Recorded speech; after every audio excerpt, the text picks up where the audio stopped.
Well, hello there. I'm Elizabeth Milovidov. I'm the founder of Digital Parenting Coach, and I run a Facebook community called the Digital Parenting Community. Actually, it's a Facebook group, I should say. And I'm really happy to be here today because, we're doing this series called Meet Your Expert, where you get to hear a little bit about the people who contribute in our community. So I have Cory with me, and don't worry, totally low key and laid back, and Cory is going to share some pearls of wisdom. Hello. Hi, Elizabeth. How are you? I'm excellent. So please, I'll let you do your own introduction. Let my members know who you are and what you do. Well, thanks so much for having me on, and I appreciate talking to you again. It was great having you on my summit last summer. That was a fun conversation. So I'm glad to be talking with you again. So my name is Cory Peppler, and I am the founder of ParentingDigital. I'm a teacher. I've been a teacher for 26 years, and I've had many different roles in that, classroom teacher, librarian, library media specialist, technology integrator. So I've done a lot of different things in the school setting, which is really how I kind of came to Parenting Digital, because I was having all these conversations with parents who were now getting devices sent home by their school district, and they were wondering, how do I manage this, and can I put parental controls on, and how much say do I have in now that the district is like putting devices into our home. So that's where this kind of started, was just those conversations with parents. So I really come from that sort of that mindset and that perspective of a teacher and from a school setting, as well as a parent. I'm a parent of two boys. I have an 18-year-old right now, which is still a little hard to wrap my head around, and a 15-year-old. He just turned 15. So I have two high schoolers at home. Wait, let me guess. Are you playing any video games? A little bit, yeah, a little. I try to stay away from it because I know my own addictions, Okay. and I can get easily sucked into that. But yeah, we do a little bit. So yeah, our biggest thing is just, especially with my boys, is just hours and hours of just on YouTube, just watching the same, like that's the biggest thing with us. I almost, it sounds funny, but I almost wish they would play more video games and less just mindless YouTube, like do something that, I don't know, activate your brain in a different way than just watching other people play video games, which is what my 15-year-old does. Yeah, I was going to say, Cory, so many people have been telling me that about their children watching other people play. And I sat there and had this brainstorm moment once. Actually, I was listening to some other kids talk, and I sat there and said, what's the difference between you watching the Super Bowl or you watching, Mm-hmm. a tennis match or something? It is the same. You're watching, if you're an athlete and you're learning, you're getting your A game going. So, Mm-hmm. Mm-hmm. um, but I agree Well, with you. There's times when I'm just like, why aren't they playing themselves? But when they're learning, let's just call it learning. yeah. Well, the joke that I always think of too is when I get a little critical about, like, why are you just watching everyone else play?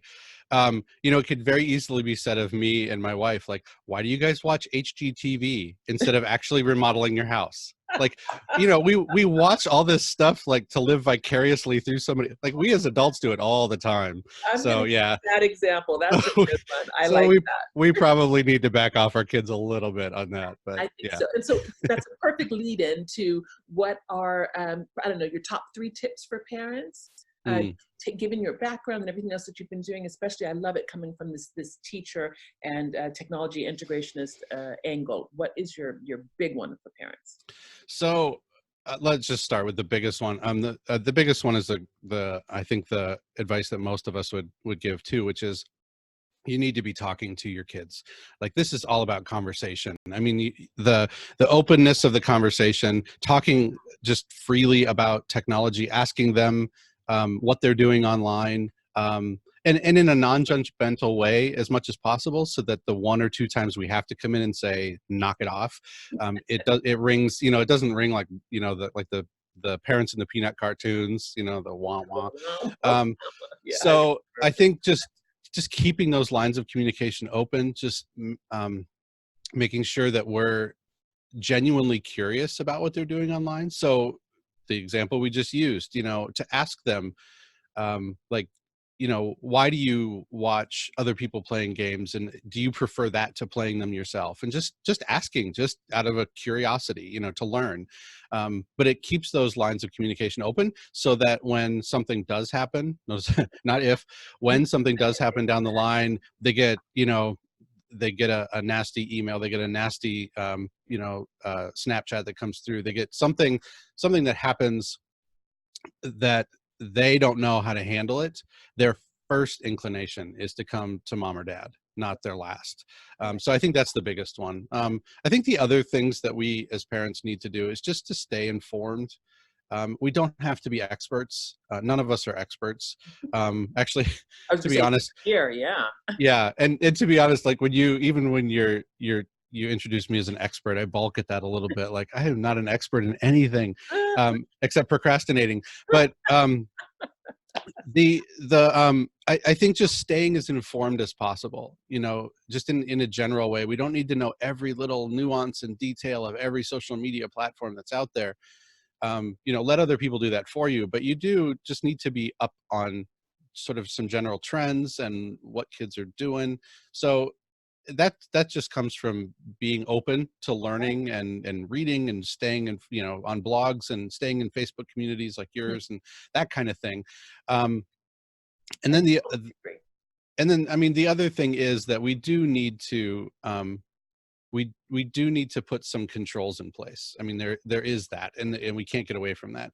Right. We do need to somehow filter and control and moderate what is coming in, because there is a lot of nastiness out there, and we all know that.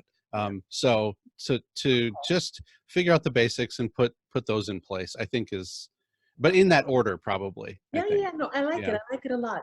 And then I just want to touch upon something, just because, like I said, I really want to tap into your teacher angle. Mm.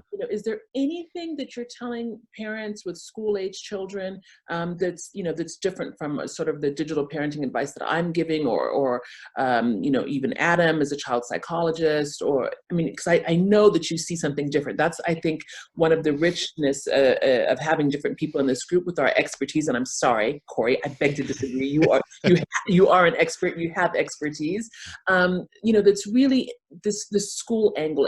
And one of the things I'm thinking about, for example, is the fact that our children are in schools, 6-8 hours a day, and then they come home with their devices.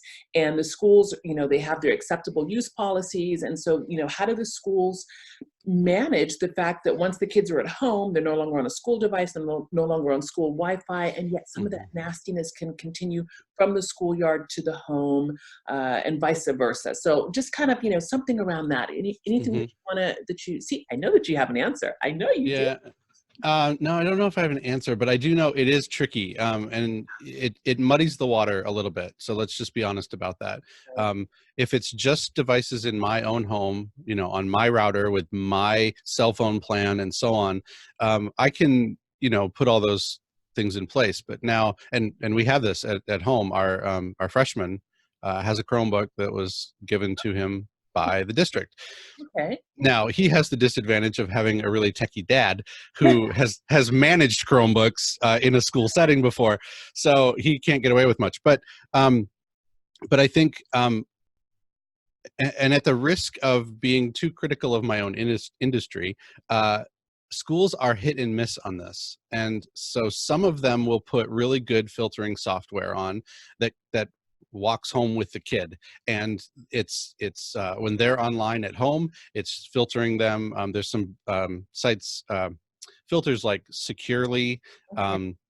Even a lot of schools are starting to use Bark, Right. um, Right. and so they are starting to do that, but it's really hit and miss. So I think one of the biggest things as parents that we can do is talk to our school. So if they're not already doing a parent night, and most of them should be doing some sort of parent night for rollout. So we're about to hand this Chromebook over to your child.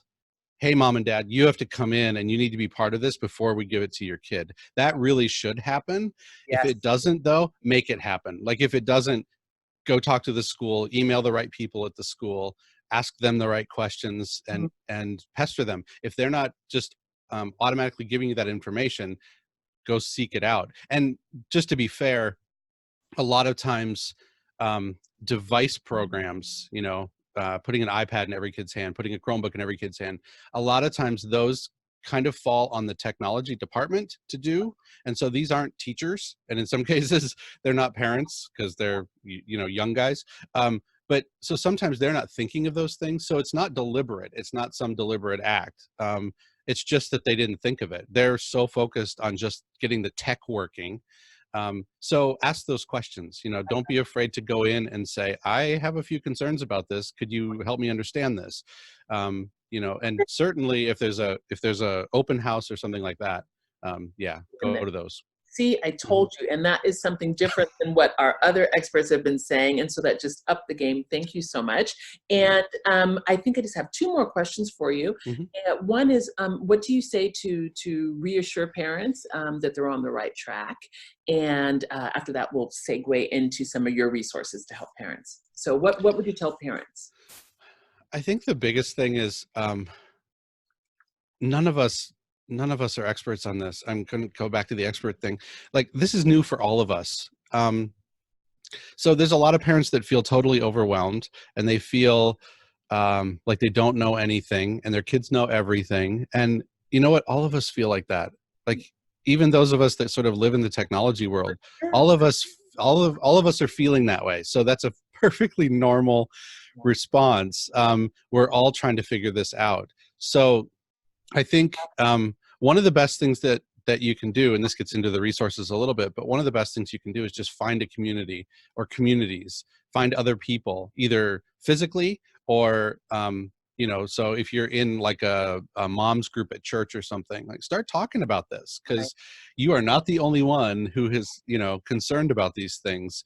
If you open that conversation up, the floodgates are going to open and everybody's going to be talking about it. And then certainly, do you hold any physical workshops? I haven't really yet. I've done a couple of things like through the library and so on. But yeah, that's definitely something that I would love to do more of. So I've done a few things through the schools. I've done a few of those sort of parent nights and learn about technology. Now that we're putting a Chromebook in, but and so then if parents in our community want to find you, what area are you in so they can get to a talk or try to get you somewhere to come and speak? Sure. Yeah, I forgot to mention that. So I'm in Wisconsin. I'm in the Metro Milwaukee area in Wisconsin, where it's very cold right now. But so I think that's the biggest thing with just none of us are quite getting this right. We're all learning as we go. And I think giving yourself a lot of grace in this area is really important, because we get way too stressed out about, what am I missing and all of that. We all feel like that. So I think that's the biggest reassurance to parents that I give. I like it. It goes along. I always say no parent shaming, because no. I mean, I am an expert in certain areas, but I too have to, buckle down and try to figure things out. So we are parenting in a new age. We really are. So last question, if people want to find you, because I'm going to be sharing your social media and your website, but can you just tell them where they can find you? And also if your summit is still available for download. It is. So the best place to go is just the website, ParentingDigital.com. And that has the links to everything on it. I do have a Facebook group, a smaller Facebook group, and a Facebook page where I share some resources. And then I also am running, it's sort of an ongoing 7-day challenge for online safety for parents challenge. So it's just a really easy way to kind of get up to speed quickly and get a little bit of information to kind of start to get that confidence up that I can do this. And the little things that I need to put in place aren't as complex and complicated as I thought they were. So I do have that, and that's right on the front page of the blog. So excellent. I tell you, Cory, you're always like 3 steps ahead of me. You beat me to the summit. You beat me to the challenge. I'm gonna get my game going and start putting out more resources, because that's really awesome. It's fabulous. So good. I thank you so much for spending time, and I'm just gonna end our call now. Thank you. Thank Thank you. you.